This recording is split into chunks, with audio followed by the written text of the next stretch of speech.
കഥയുടെ പേര് ആകാശ ജയിൽ. അമ്മയ്ക്ക് എന്തു തോന്നും? എങ്ങനെ ആ മുഖത്ത് നോക്കും? കാരുണ്യവും കരുതലും ഘനീഭവിച്ച അമ്മയുടെ നിസ്സഹായ മുഖം ഉള്ളിൽ തെളിഞ്ഞപ്പോൾ സ്നേഹപാലന് ഉത്കണ്ഠയായി. ആത്മാവിൻ്റെ ആഴങ്ങളിലേക്ക് ആഴ്ന്നിറങ്ങുന്ന ആ വൃദ്ധനേത്രങ്ങൾ സങ്കല്പിച്ചപ്പോൾ തന്നെ അപമാനഭാരത്താൽ സ്നേഹപാലൻ്റെ തഴുതാഴ്ന്നു. 4 മണിക്കൂറായി ജീപ്പിൽ ഒപ്പമിരിക്കുന്ന പോലീസുകാരുടെ ക്രൂര പരിഹാസത്തേക്കാൾ സ്നേഹപാലനെ തളർത്തിയത് അടുത്ത ഏതാനും മണിക്കൂറുകൾക്കുള്ളിൽ നേരിടേണ്ടി വരുന്ന അപമാനത്തെയും തുടർന്നുള്ള ശിക്ഷാ നടപടികളെയും കുറിച്ചുള്ള മുന്നറിയിപ്പുകളാണ്. ശിക്ഷ എന്തുമാകാം. വിവരക്കേട് കൊണ്ടാണെങ്കിൽ പോട്ടെന്ന് വയ്ക്കാമായിരുന്നു.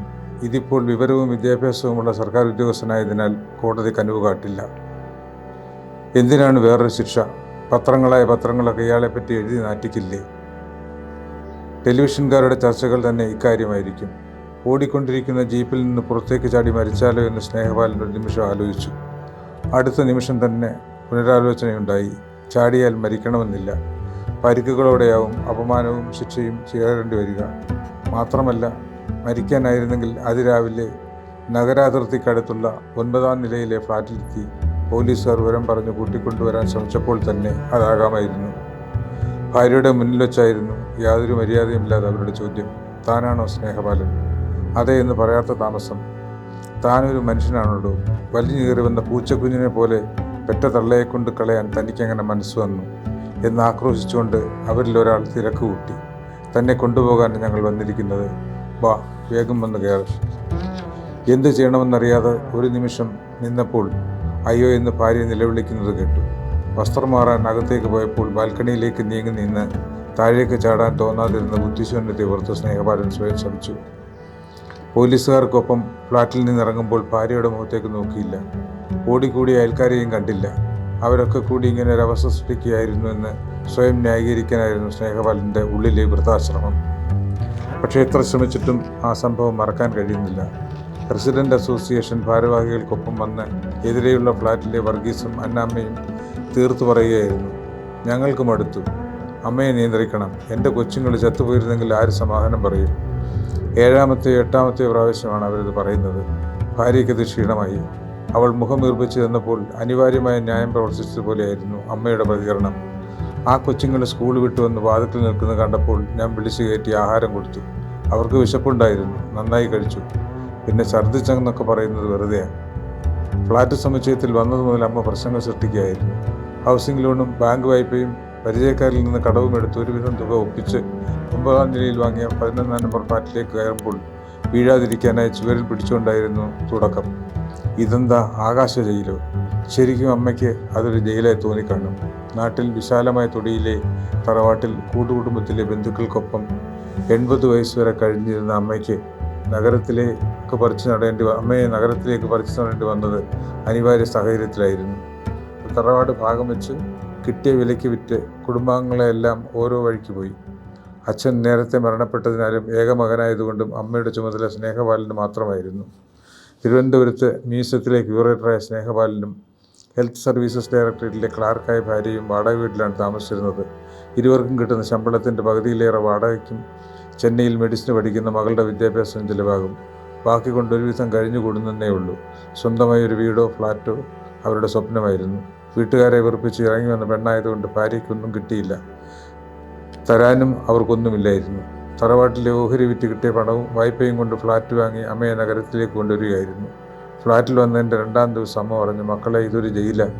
നിങ്ങൾ ജോലിക്ക് പോയി കഴിഞ്ഞാൽ ഇവിടെ ആരുമില്ല. എനിക്ക് പേടിയാ, ശ്വാസം മുട്ടുന്നു. പേടിക്കാനൊന്നുമില്ല. TV ഇട്ട് കണ്ടുകൊണ്ടിരുന്നാൽ മതി. ഭാര്യയുടെ ആ മറുപടിയോട് അമ്മ പ്രതികരിച്ചില്ല.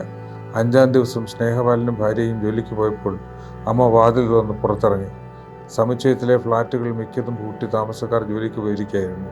തുറന്നു കിടന്ന ഫ്ലാറ്റുകളിലൊന്നിൽ അമ്മ കയറിപ്പറ്റി. വൈകിട്ട് വന്നപ്പോൾ സ്വന്തം ഫ്ലാറ്റിൽ അമ്മയെ കാണാൻ അന്വേഷണം ആരംഭിച്ചു. താജുദ്ദീനാണ് സ്നേഹപാലനോട് പറഞ്ഞത്. അമ്മ 4ാം നിലയിലെ 7ലുണ്ടെന്ന്. അവിടെ മാത്യു തോമസാണ് താമസം. അദ്ദേഹത്തിൻ്റെ മകൾ പ്രസവിച്ച് കിടക്കുകയാണ്. അവിടേക്ക് ചെന്നപ്പോൾ അമ്മ ഒന്നൊഴിഞ്ഞു പോയെങ്കിൽ എന്ന മുഖഭാവമായിരുന്നു ആ വീട്ടുകാർക്ക്. അവരതല്പം പൊതിഞ്ഞു പറഞ്ഞു. കൊച്ചിൻ്റെ കണ്ണും മുഖവുമെല്ലാം ഈ അമ്മ കരുതിച്ച് പാട്ടും പാടി ഇരിക്കാൻ തുടങ്ങിയിട്ട് നേരമെത്രയായിരുന്നു. കൂട്ടിക്കൊണ്ടുവരുമ്പോൾ അമ്മ നിഷ്കളങ്കമായി പറഞ്ഞു, ഇവർക്കൊന്നും അറിയില്ല. പൊടിക്കൊച്ചിൻ്റെ കണ്ണും പുരികവും എഴുതണ്ടേ? കുറുക്കി കൊടുക്കണ്ടേ? അതിന് താരാട്ട് പാട്ടി കൊടുക്കണ്ടേ? അമ്മേ, ഇത് നമ്മുടെ നാടല്ല, നഗരമാണ്.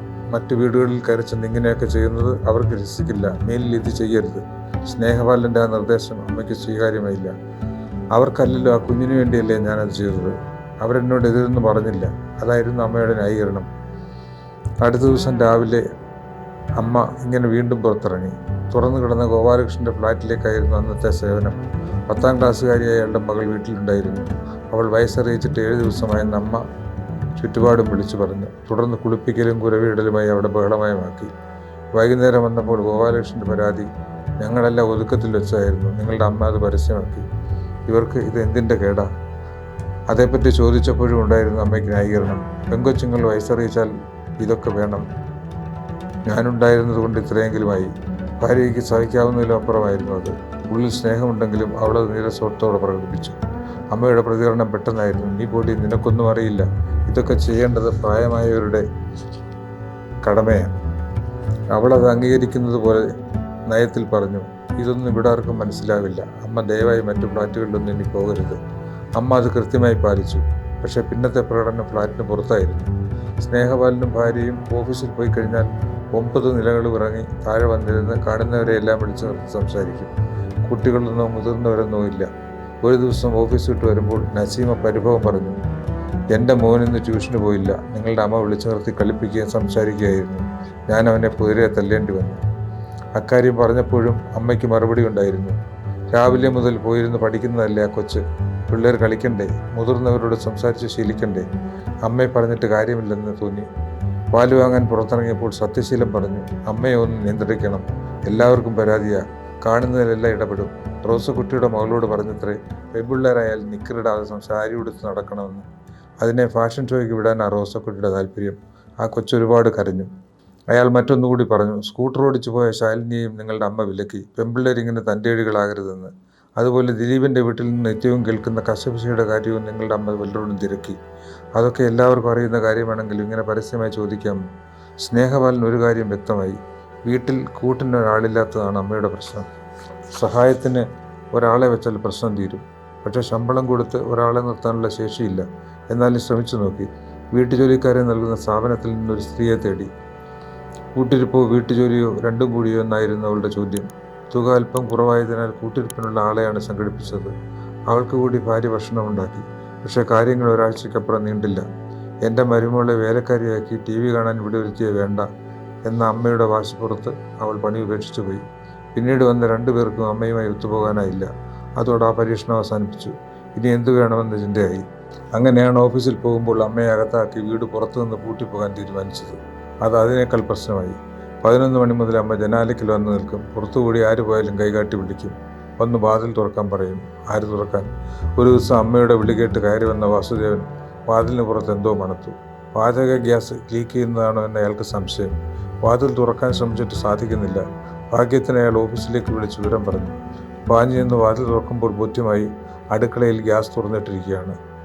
എന്താ അമ്മേ ഇത് എന്ന് ചോദിച്ചപ്പോൾ അമ്മയുടെ നിഷ്കളങ്ക മറുപടി. ചായ തിളപ്പിക്കാൻ നോക്കിയതാ. എത്ര ഉരച്ചിട്ടും തീപ്പെട്ടി കത്തുന്നില്ല. കത്തിയിരുന്നെങ്കിലും എന്ന് സങ്കല്പിക്കാൻ പോലും ആകുമായിരുന്നില്ല. ഗ്യാസ് ഭദ്രമായി പൂട്ടിവെച്ചിട്ടായിരുന്നു പിന്നീടുള്ള ഓഫീസിൽ പോക്ക്. 1-2 ദിവസത്തേക്ക് കുഴപ്പമുണ്ടായില്ല. പിന്നെയും തുടങ്ങി. 11 ദിവസം കഴിഞ്ഞ് ജനാലയ്ക്കൽ വന്നുള്ള വിളി. അത് ശ്രദ്ധയിൽപ്പെട്ടുകൊണ്ടാകാം ഫ്ലാറ്റ് സമുച്ചയത്തിലെ ഏക റിബലായ അഡ്വക്കേറ്റ് സക്കറിയ ഓഫീസിലേക്ക് വിളിച്ചു പറഞ്ഞു. മിസ്റ്റർ സ്നേഹപാലൻ, നിങ്ങൾ അമ്മയോട് ചെയ്യുന്നത് മനുഷ്യാവകാശ ലംഘനമാണ്. ഇത് അവസാനിപ്പിച്ചില്ലെങ്കിൽ ഞാൻ കേസ് ഫയൽ ചെയ്യും. ഇനി എന്ത് ചെയ്യും? അമ്മയെ കൊണ്ടാക്കാൻ തറവാടില്ല, സഹോദരങ്ങളില്ല, സ്വീകരിക്കുമെന്ന് ബോധ്യമുള്ള ബന്ധുക്കളുമില്ല, കൂടെ വിളിച്ചു നിർത്താൻ മറ്റാരുമില്ല. ഭാര്യയോട് ആലോചിച്ചിട്ടു. മരുതിട്ടാകാം അവളുടെ മറുപടി നിർമ്മമമായ ചില വാചകങ്ങളിൽ ഒതുങ്ങി. നിങ്ങളുടെ അമ്മയാണ്. ഇതൊക്കെ കണ്ടിട്ടും അനുഭവിച്ചിട്ടും ഞാൻ മറുത്തരക്ഷരം പറഞ്ഞിട്ടില്ല. അയൽവാസികളിൽ ഒരാൾക്ക് പോലും ഇവിടെ ഈയിടെ ഞാൻ മുഖം കൊടുക്കാറില്ല. നിങ്ങൾക്ക് ഇഷ്ടമുള്ളത് ചെയ്യാം. അമ്മ അതൊന്നും ശ്രദ്ധിക്കുന്നില്ലായിരുന്നു. മക്കളെ, നിങ്ങൾ വല്ലതും കഴിച്ചോ എന്ന് മാത്രമായിരുന്നു അപ്പോഴും അമ്മയുടെ ചോദ്യം. അതിനർത്ഥം ഇതൊന്നും അമ്മയെ ബാധിച്ചിട്ടില്ല. നാളെയും നാളെ കഴിഞ്ഞും ഇതൊക്കെ തന്നെയാവും ആവർത്തിക്കുക എന്നാണ്. ഫ്ലാറ്റ് വാടകയ്ക്ക് കൊടുത്ത് ആ പണം കൊണ്ട് ഒരു വാടക വീട്ടിലേക്ക് മാറിയാലോ എന്ന് ആലോചിച്ചു. അവിടെ ഇത് ആവർത്തിച്ചെല്ലേണ്ടി ചെയ്യുമെന്ന ചിന്ത സ്നേഹപാലനെ അലട്ടി. മാത്രമല്ല, ഫ്ലാറ്റിൻ്റെ ലോൺ അടയ്ക്കാനും വാടക കൊടുക്കാനും മകളുടെ പഠന ചെലവിനും വീട്ടുകാര്യത്തിനുമൊന്നും വരുമാനം തികയില്ലെന്ന യാഥാർത്ഥ്യവും ആവിധ ചിന്തകളിൽ നിന്ന് സ്നേഹപാലനെ പിന്തിരിപ്പിച്ചു. ഉറക്കം വരാതെ തിരിഞ്ഞും മറിഞ്ഞും കിടന്ന ഇരുളിലെ ഏതോ ഒരു മുഹൂർത്തത്തിലാണ് വൃദ്ധസദനം എന്നൊരു വെളിച്ചം മിന്നൽ പോലെ സ്നേഹപാലിൻ്റെ മനസ്സിൽ തെളിയുന്നത്. അത്തരത്തിൽ 2-3 നഗരത്തിലുള്ളതായി അറിയാം. അമ്മയോട് അനുവാദം ചോദിച്ചില്ല, ഭാര്യയോട് പറഞ്ഞുമില്ല. നേരം പുലരാൻ കാത്തു കിടന്നു. രാവിലെ വൃദ്ധസദനമായ ആശ്രയയുടെ മുറ്റത്ത് മേട്ടനോട് കാര്യം പറഞ്ഞപ്പോൾ അവർ ചോദിച്ചു, മകനും ഭാര്യയും താമസിക്കുന്ന വീട്ടിൽ അമ്മയ്ക്ക് കൂടി ഒരൽപ്പം ഇടം കൊടുത്തുകൂടെ? പ്രശ്നങ്ങൾ വിശദീകരിച്ചപ്പോൾ, പ്രായമാകുമ്പോൾ നിങ്ങളും ഇങ്ങനെയൊക്കെ ആയിരിക്കുമെന്നാണ് അവർ മറുപടി പറഞ്ഞത്. വീണ്ടും നിർബന്ധിച്ചപ്പോൾ കൊണ്ടുവന്നോളൂ, 6000 രൂപയാണ് പ്രതിമാസ ഫീസ് എന്നറിയിച്ചു. ഭാര്യയോട് പറഞ്ഞപ്പോൾ വേണ്ട, ഞാൻ സഹിച്ചോളാം എന്ന് തീർത്തു പറഞ്ഞുകൊണ്ട് ഫ്ലാറ്റിൽ താമസമാക്കിയ ശേഷമുള്ള കാര്യങ്ങൾ ഓരോന്നും സ്വീകരിച്ച് എൻ്റെ വിധി എന്നവൾ വിങ്ങിപ്പൊട്ടി. അത് കേട്ടപ്പോൾ സ്നേഹപാലിന് വല്ലാത്ത വാശിയായി. അമ്മയെ മാറ്റി താമസിപ്പിക്കുന്നത് സ്വന്തം തീരുമാനമാണെന്ന് അയാൾ ഉറപ്പിച്ചു. അത് കേട്ടപ്പോൾ അവൾക്കും വാശിയായി. എന്നെ ചീത്തയാക്കാനാണോ നിങ്ങളുടെ ശ്രമം? ആയിക്കോളൂ, നിങ്ങളുടെ അമ്മയാണ്, ഞാനൊന്നും പറയുന്നില്ല. സമപ്രായക്കാരുടെ കൂടെ വർത്തമാനം പറഞ്ഞിരിക്കാനൊരിടം എന്ന് പറഞ്ഞ് അത്യാവശ്യ സാധനങ്ങളും എടുത്ത് അമ്മയെയും കൂട്ടി ഇറങ്ങുമ്പോൾ യാതൊന്നും മനസ്സിലാക്കാത്തതുപോലെ അവളോട് പറഞ്ഞില്ലേ എന്ന് മാത്രമായിരുന്നു അമ്മയുടെ ഏക ചോദ്യം. മേട്ടറിന് നിരവധി കാര്യങ്ങൾ അറിയേണ്ടിയിരുന്നു. അമ്മയുടെ ശീലങ്ങൾ, ഭക്ഷണക്രമം, മരുന്നുകൾ. ഭാഗ്യത്തിന് അമ്മയ്ക്ക് യാതൊരു മരുന്നുകളുമില്ലായിരുന്നു. മേട്ടനോടെല്ലാം വിശദമായി പറയുമ്പോൾ അമ്മ സമപ്രായക്കാർക്കിടയിലേക്ക് ഇറങ്ങിക്കഴിഞ്ഞിരുന്നു. യാത്ര പറയുമ്പോൾ ഉത്സാഹവതിയായിട്ടാണ് പ്രതികരിച്ചത്. മക്കൾ പോയിട്ട് വാ. അമ്മയില്ലാത്ത ഫ്ലാറ്റിലേക്ക് ചെന്ന് കയറുമ്പോൾ ഭാര്യയുടെ പ്രകടമായ നീരസമായിരുന്നു. അകാരണമായ അകൽച്ചയും തോന്നി. എന്നാൽ അമ്മയെ വൃദ്ധസദനത്തിലാക്കിയ കാര്യം പറഞ്ഞപ്പോൾ അവളുടെ മുഖത്ത് ആശങ്കയായിരുന്നു. ഭക്ഷണത്തിന് മുമ്പിൽ അവളുടെ കണ്ണീര് പൊടിയുന്നത് കണ്ടു. അവൾ കഴിച്ചോ എന്ന് ശ്രദ്ധിച്ചില്ല. ഉറങ്ങാൻ കിടക്കുമ്പോൾ അമ്മയുടെ മുറിയിലെ ഇരുളിലേക്ക് നോക്കി അവൾ വിങ്ങുന്നത് കണ്ടു. പെട്ടെന്ന് അപ്രതീക്ഷിതമായാണ് ഫോൺ ശബ്ദിച്ചത്. മേട്രൻ, വേഗം വരൂ, അത്യാവശ്യമാണ്. അതുമാത്രമായിരുന്നു സന്ദേശം. രാത്രിയിൽ ഓട്ടോറിക്ഷ കിട്ടാൻ നന്നെ ക്ലേശിച്ചു. ആശ്രയയുടെ വാതിലിൽ തന്നെ ഉണ്ടായിരുന്നു മേട്രൻ. തൊട്ടു പിന്നിൽ അമ്മ. കണ്ടപാടെ മേട്രൻ പറഞ്ഞു, നിങ്ങളുടെ അമ്മ ഇവിടെ വിളക്ക് മറിച്ചു. കൂട്ടുകാരൊക്കെ ഉറങ്ങുന്നത് വരെ എന്തൊരു സന്തോഷമായിരുന്നു. പക്ഷെ പിന്നീട് ആരെയും ഉറക്കിയിട്ടില്ല. എനിക്കെൻ്റെ മോനെ കാണണം, അവനെന്തോ പറ്റി, അല്ലെങ്കിൽ എപ്പോഴേ വരുമായിരുന്നു എന്നൊക്കെയുള്ള നിലവിളി. ചുറ്റുവട്ടത്തുള്ളവർ ഓടിക്കൂടുമെന്നായപ്പോഴാണ് ഞാൻ നിങ്ങളെ വിളിച്ചത്. എന്താ മക്കളെ താമസിച്ചത് എന്ന് ചോദിച്ചുകൊണ്ട് മുറ്റത്തേക്ക് ഇറങ്ങി അമ്മ തിരക്ക് കൂട്ടി. അവൾ തന്നല്ലേ ഉള്ളു, നമുക്ക് വേഗം പോകാം. ഓട്ടോറിക്ഷയിൽ ഫ്ലാറ്റിലേക്ക് മടങ്ങുമ്പോൾ അമ്മയ്ക്ക് പറയാനുണ്ടായിരുന്നത് ഒരേ ഒരു കാര്യം മാത്രം. മക്കളെ, അവിടെയുള്ളവരൊക്കെ സ്വന്തം മക്കളെയും കൊച്ചുങ്ങളെയും കാണാൻ കൊതിക്കുകയാണ്. കുടുംബത്തിൽ കഴിയാൻ അവർക്കൊക്കെ മോഹം. അവരുടെ കാര്യം ഓർക്കുമ്പോൾ നമ്മൾ എന്ത് ഭാഗ്യം ചെയ്തവരാ. ഫ്ലാറ്റിൽ ചെന്ന് കയറുമ്പോൾ അമ്മയുടെ മുറിയിൽ ലൈറ്റ് തെളിയിച്ച് കിടക്ക വിരിച്ച് ഭാര്യ കാത്തു നിൽക്കുകയായിരുന്നു. കളഞ്ഞു പോയതെന്തോ തിരിച്ചു കിട്ടിയ ഭാവമായിരുന്നു അവളുടെ മുഖത്ത്. അമ്മ തിരിച്ചു വരുമെന്നോ അമ്മയെ കൊണ്ടുവരുമെന്നോ അവൾക്കറിയാമായിരുന്നു. മക്കളെ, നിങ്ങൾ കഴിച്ചോ എന്ന് അമ്മ ചോദിക്കുന്നത് കേൾക്കാൻ പക്ഷെ അവൾ നിന്നില്ല. പ്രത്യേകിച്ചൊന്നും സംഭവിക്കാത്തതുപോലെയായിരുന്നു അടുത്ത പ്രഭാതം. അമ്മയെ അകത്താക്കി ഫ്ലാറ്റ് പൂട്ടിപ്പോകാൻ തോന്നിയില്ല. എന്നാൽ തനിച്ചാക്കി ഫ്ലാറ്റ് തുറന്നിട്ട് പോകാനും മനസ്സ് വന്നില്ല. ഭാര്യ കൃത്യമായി ഓഫീസിൽ പോയി. സ്നേഹപാലൻ വീട്ടിൽ തന്നെ ഇരുന്നു. മ്യൂസിയത്തിൽ മെയിൻ്റനൻസ് നടക്കുകയാണ്. അമൂല്യങ്ങളായ വസ്തുക്കളാണ് അവിടെയുള്ളത്. അവധി പറഞ്ഞെങ്കിലും ഓരോ കാര്യത്തിനും വിളിക്കുകയാണ്. വിട്ടു നിൽക്കാൻ പറ്റില്ല. നാളെ മുതൽ പോയേ പറ്റൂ. ആ ദിവസം അങ്ങനെ കഴിഞ്ഞു. ഇനി എന്ത് ചെയ്യണമെന്ന് ആരോടെങ്കിലും ആലോചിക്കണമെന്നുണ്ട്. പക്ഷെ ആരോട് ചോദിക്കാൻ? ഒടുവിൽ ഭാര്യയോട് ചോദിച്ചു. അവളുടെ മറുപടിക്ക് മാറ്റമുണ്ടായിരുന്നില്ല. നിങ്ങളുടെ അമ്മയുടെ കാര്യമല്ലേ, ഞാൻ എന്തു പറയാൻ? അടുത്ത ദിവസം ഫ്ലാറ്റ് പൂട്ടാതെ അമ്മയെ തനിച്ചാക്കി ഓഫീസിൽ പോയി. തിരിച്ചു വന്നപ്പോൾ ചുറ്റുമുള്ളവരുടെ പരാതി പ്രളയം. ഈ തള്ളയ്ക്ക് എന്തിൻ്റെ കേടാ? രാജേന്ദ്രൻ രോഷത്തിലായിരുന്നു. എൻ്റെ ഫ്ലാറ്റിൽ മീൻ നാറ്റമുണ്ടെന്ന് പറഞ്ഞ് എൻ്റെ ഭാര്യയെ വഴക്ക് പറഞ്ഞു. അയൽക്കാരുടെ മുന്നിൽ അവളെ നാറ്റിച്ചു. അത് കേട്ട അമ്മ ഉറക്കെ വിളിച്ചു പറഞ്ഞു, അവളെന്താ കൊച്ചു പെണ്ണാണോ? നാറാതെ വീട് സൂക്ഷിക്കേണ്ടത് അവളുടെ കടമയല്ലേ? അതൊക്കെ പറഞ്ഞു കൊടുക്കാനാണ് വയസ്സായവരിയ്ക്കുന്നത്. ഞാനത് പറയും. ആഗ്നസിൻ്റെ പരാതി മറ്റൊന്നായിരുന്നു. കുളിക്കാതെയാണ് അത്രേ ഞാൻ ഓഫീസിൽ പോകുന്നത്. പെണ്ണുങ്ങൾ രാവിലെ കുളിക്കണമെന്നാണ് എൻ്റെ കെട്ടിയനോട് നിങ്ങളുടെ അമ്മ പറഞ്ഞത്. അതിനും അമ്മയ്ക്ക് ന്യായീകരണമുണ്ടായിരുന്നു. രാവിലെ കുളിക്കുന്നത് പെണ്ണുങ്ങൾക്ക് ഐശ്വര്യമാണ്.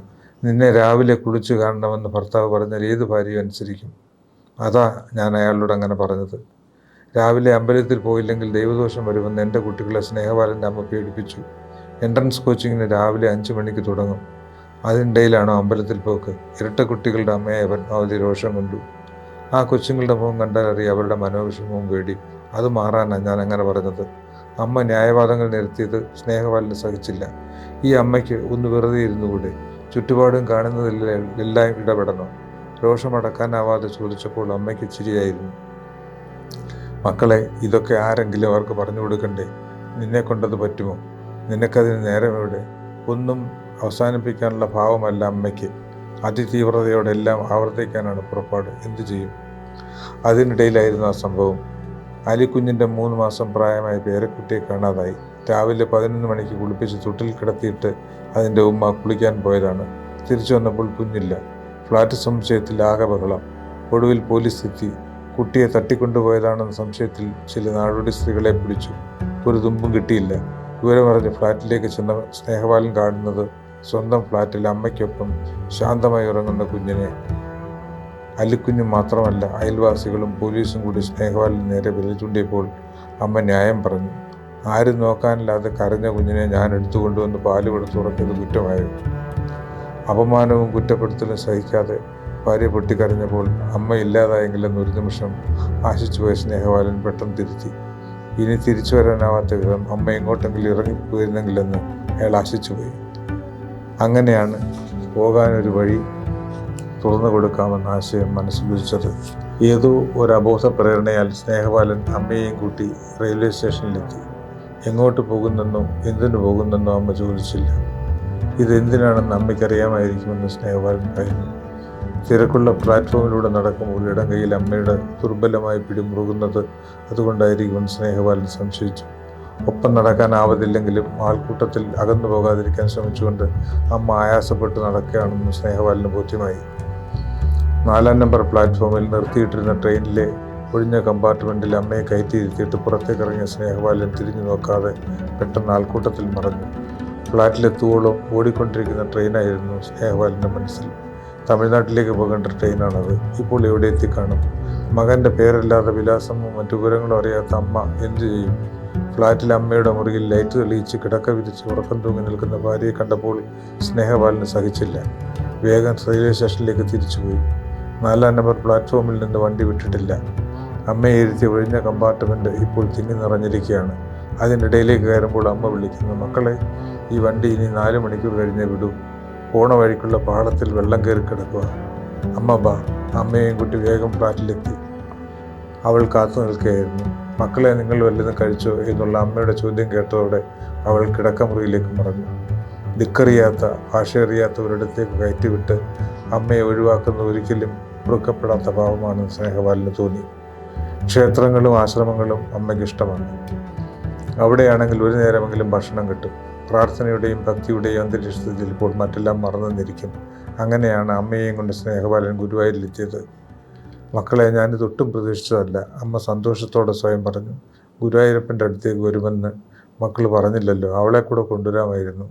നടപ്പന്തലിൽ നിന്ന് ചുറ്റമ്പലത്തിലേക്ക് കടക്കുമ്പോൾ ഇടം കൈയിൽ മുറുകെ പിടിച്ചിരുന്ന അമ്മ പെട്ടെന്ന് ഇരു കൈകളും തൊഴുതു പിടിച്ച് പ്രദക്ഷിണ വഴിയിലെ ആൾക്കൂട്ടത്തിലേക്ക് അലിയുന്നതുവരെ സ്നേഹപാലൻ നോക്കി നിന്നു. തിരിച്ചു പോരുമ്പോൾ മനസ്സ് ഇരമ്പിയാർക്കുന്ന കടലായിരുന്നു. പ്രക്ഷുബ്ധമായ തിരമാലകൾക്കിടയിൽ നുരച്ചു പൊന്നുന്ന അത്രയും അമ്മയുടെ മുഖഭാവങ്ങൾ. ഫ്ലാറ്റിലെത്തുമ്പോൾ അമ്മയുടെ മുറിയിൽ വെളിച്ചമില്ലായിരുന്നു. ഇരുളിൽ അമ്മയുടെ കിടക്കയിൽ ഉണർന്നിരിക്കുന്ന ഭാര്യയെ കണ്ടു. അമ്മ ഗുരുവായൂരിൽ ഭജനമിരിക്കുന്നു, ആരോടൊന്നില്ലാതെ പറഞ്ഞു. ഒരു വിങ്ങൽ, അതല്ലാതെ യാതൊരു പ്രതികരണവുമില്ല. അടുത്ത ദിവസവും അതിനടുത്ത ദിവസവും പിന്നെ തുടർന്നുള്ള ദിവസങ്ങളിലും ആരും ചോദിച്ചില്ലെങ്കിലും ആരോടൊക്കെയോ അത് തന്നെ പറഞ്ഞുകൊണ്ടേയിരുന്നു. അപ്പോഴൊക്കെയും മനസ്സ് വിങ്ങുകയായിരുന്നു. മക്കളെ എന്ന് വിളിച്ച് അമ്മ അലയുന്നുണ്ടാകുമോ? അമ്മയ്ക്ക് ആഹാരം കിട്ടുന്നുണ്ടാകുമോ? അമ്മയ്ക്ക് കിടക്കാൻ ഇടം കിട്ടിയിട്ടുണ്ടാകുമോ? വല്ല അസുഖവും ബാധിച്ചിട്ടുണ്ടാകുമോ? വിലാസം അറിയാത്ത നിരക്ഷരയായ അമ്മ അനാഥയായി അവിടെ എവിടെയെങ്കിലും കിടന്ന് മരിച്ചിട്ടുണ്ടാകുമോ? അത് ഒതുക്കറിയാത്ത ഏതെങ്കിലും ദിക്കിലേക്ക് പോയി കാണുമോ? അങ്ങനെയൊക്കെ ചിന്തിക്കുമ്പോഴേക്കും ഫ്ലാറ്റിലെ അയൽവാസികളുടെ പരാതിയും ഭാര്യയുടെ നിർമ്മമമായ ഭാവവും ഓർമ്മ വരും. പിന്നൊരു മരവിപ്പാണ്. മരിച്ച ആ മരവിപ്പിനെ ഉണർത്തുന്നതും അയൽക്കാരാണ്. ഒരിക്കൽ ആഗ്നസ് ചോദിച്ചു, അമ്മ എന്ന് വരും? അവരുള്ളപ്പോൾ ഫ്ലാറ്റിനൊരു ഉണർവുണ്ടായിരുന്നു. രാജേന്ദ്രനും അത് തന്നെ പറഞ്ഞു. അമ്മയുണ്ടായിരുന്നപ്പോൾ ആളാനൊക്കെ ഉണ്ടായിരുന്നു. എന്ന് വരും? അലിക്കുഞ്ഞും തിരക്കി. അമ്മയെ കാണുന്നില്ലല്ലോ. അഡ്വക്കേറ്റ് സക്രിയയാണ് ഗൗരവമായി ചോദിച്ചത്. വചനകാലം കഴിഞ്ഞില്ലേ? നിങ്ങളുടെ അമ്മ വരാറായില്ലേ? സ്നേഹപാലൻ അത്ഭുതം തോന്നി. ഈ മനുഷ്യരെന്താണിങ്ങനെ? അമ്മ ഉണ്ടായിരുന്നപ്പോൾ അതിൻ്റെ പേരിൽ, ഒഴിവാക്കിയപ്പോൾ ഇങ്ങനെ. അമ്മയെ ഒഴിവാക്കിയിട്ട് കൃത്യം 41 ദിവസമായെന്ന് മനസ്സിൽ കണക്കൂട്ടി ഉണർന്ന് എഴുന്നേറ്റപ്പോഴായിരുന്നു പോലീസുകാരുടെ വരവ്. വാർദ്ധക്യത്തിൽ സ്നേഹപൂർവ്വം പരിപാലിച്ച് പരിചരിക്കേണ്ട വൃദ്ധമാതാവിനെ അനാഥയെപ്പോലെ ഗുരുവായൂരിൽ കൊണ്ടുപോയി ക്രൂരമായി നടതള്ളിയ ദയാരഹിതനായ മകനെ കണ്ടെത്തി നിയമത്തിൻ്റെ മുന്നിൽ ഹാജരാക്കാൻ ഇറങ്ങട എന്ന ആക്രോശം കേട്ട് നോക്കുമ്പോൾ സത്രം കോമ്പൗണ്ടിലെ പോലീസ് ക്യാമ്പാണെന്ന് മനസ്സിലായി. അകത്തേക്ക് കടന്നപ്പോൾ പോലീസ് ഓഫീസർ അമ്മയുടെ മൊഴിയെടുക്കുകയാണ്. സ്നേഹപാലിന് അത്ഭുതം തോന്നി. ഒരിക്കലുമില്ലാത്ത വിധം അമ്മ കണ്ണടച്ചിരിക്കുന്നു. അമ്മയുടെ പതഞ്ജസ്വരം തീരെ തിരിയുന്നില്ല. കൂട്ടിക്കൊണ്ടുവന്ന പോലീസുകാരൻ അടുത്ത് ചെന്ന് ഓഫീസറോട് സ്വകാര്യം പറഞ്ഞപ്പോൾ അദ്ദേഹം ക്രോധത്തോടെയാണ് തിരിഞ്ഞു നോക്കിയത്. പിന്നൊരു അലർച്ചയായിരുന്നു. തനിക്ക് ആരാടോ സ്നേഹപാലൻ എന്ന് പേരിട്ടത്?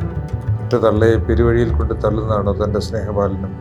സ്നേഹപാലൻ്റെ സാന്നിധ്യം അറിഞ്ഞതിനാലാവാം അമ്മ കണ്ണു തുറന്നു. പിന്നെ ഓഫീസറുടെ മുഖത്ത് തറപ്പിച്ചു നോക്കി ദൃഢമായി പറയുകയായിരുന്നു, അവന് സ്നേഹപാലൻ എന്ന് പേരിട്ടത് ഞാനാണ്. സ്നേഹമുള്ളത് കൊണ്ടാണ് എൻ്റെ ആഗ്രഹം മനസ്സിലാക്കി അവൻ എത്ര ബുദ്ധിമുട്ടി ഈ വയസ്സുകാലത്ത് എന്നെ ഗുരുവായൂരിൽ കൊണ്ടാക്കിയത്. 41 ദിവസം ഭജന ഇരിക്കാൻ. അമ്മയുടെ വാക്കുകൾ കേട്ട് ഓഫീസർ ഒരു നിമിഷം സ്തബ്ധനായി. പിന്നെ കോപം അടക്കാൻ അദ്ദേഹത്തിന് കഴിഞ്ഞില്ല. തള്ളെ, നിങ്ങളല്ലേ പറഞ്ഞത് മകൻ ഇവിടെ കൊണ്ടുവിട്ടിട്ട് പോയതാണ്, പിന്നെ കണ്ടില്ലെന്ന്? അതെ, അതിലെന്താ തെറ്റ്? അവൻ എന്നെ കൊണ്ടാക്കിയിട്ട് പോയി. അവന് ജോലിയില്ലേ? ഭാര്യയും കുട്ടികളുമില്ലേ? എൻ്റെ ഭജനകാലം 41 ദിവസമാണ്. അത് പൂർത്തിയായപ്പോൾ അവൻ വന്നല്ലോ. അദ്ദേഹം വാശിയോട് ചോദിച്ചു, ഇതിനു മുമ്പ് നിങ്ങളെ അനാഥാലയത്തിൽ കൊണ്ടാക്കിയിട്ട് പോയതല്ലേ ഇയാൾ? അതെ, അത് ഞാൻ അങ്ങോട്ട് പറഞ്ഞതാണ്. അതെൻ്റെ സമപ്രായക്കാരോട് വിട്ട് സംസാരിച്ചിരിക്കാനായിരുന്നു, എൻ്റെ മുഷിച്ചിൽ മാറ്റാൻ. നിങ്ങളെ ട്രെയിനിൽ കൊണ്ടിരുത്തിയിട്ട് സ്ഥലം വിട്ടതോ? എനിക്ക് ട്രെയിനിൽ കയറണമെന്ന ആഗ്രഹമുണ്ടായിരുന്നു. എൻ്റെ മകൻ ആ ആഗ്രഹം സാധിച്ചു വന്നു. പിന്നെ ചോദ്യങ്ങൾ കേൾക്കാതെ അമ്മ സ്നേഹപാലൻ നേരെ തിരിഞ്ഞു. മക്കളെ, നീയങ്ങ് ക്ഷീണിച്ചു പോയല്ലോ, വല്ലതും കഴിച്ചോ? സ്നേഹപാലിന് ശബ്ദിക്കാൻ കഴിഞ്ഞില്ല. അമ്മ തുടരുകയായിരുന്നു, മക്കളെ, അവളെങ്ങനെ ഇരിക്കുന്നു? അതുകൂടി കേട്ടതോടെ ഓഫീസർ എഴുന്നേറ്റു. നടതള്ളിയ കേസിലെ ഒരു പ്രതിയെങ്കിലും പിടിച്ചെന്ന് കരുതിയതാണ്. സഹായിക്കാൻ നോക്കിയ നമ്മളിപ്പോൾ തെറ്റുകാരായി. ഓഫീസർ ചുറ്റും നോക്കി. ക്ഷമാപണത്തോടെ അത് പറയുമ്പോഴാണ് മുറിയിൽ കാതും കുറിപ്പിച്ച് ലൈറ്റും തെളിച്ചു നിന്ന പത്രക്കാരെയും ചാനൽ പ്രവർത്തകരെയും സ്നേഹപാലൻ കാണുന്നത്. അതൊന്നും ശ്രദ്ധിക്കാതെ അമ്മ പറഞ്ഞു, മക്കളെ, നിനക്ക് യാത്രാക്ഷീണമില്ലെങ്കിൽ നമുക്ക് ഉടനെ പോകാം. അമ്മ പെട്ടെന്ന് എഴുന്നേറ്റു. സ്നേഹപാലൻ്റെ ഇടം കൈയിൽ അമ്മയുടെ ദുർബലമായ പിടിമുറുകി. പുറത്തേക്ക് ഇറങ്ങുമ്പോൾ സ്നേഹപാലൻ്റെ മനസ്സ് വായിച്ചതുപോലെ അമ്മ പറഞ്ഞു, അമ്മയ്ക്ക് എന്ത് തോന്നുമെന്ന ആശങ്ക മക്കളെ നിനക്ക് വേണ്ട. അല്ലെങ്കിൽ തന്നെ അമ്മയ്ക്ക് എന്ത് തോന്നാൻ?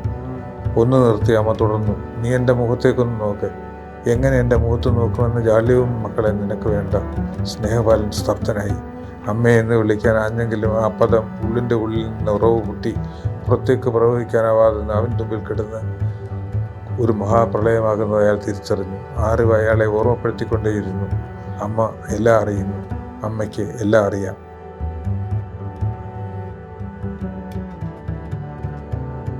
ഞങ്ങളുടെ ചാനൽ സബ്സ്ക്രൈബ് ചെയ്യുക. On the dot media.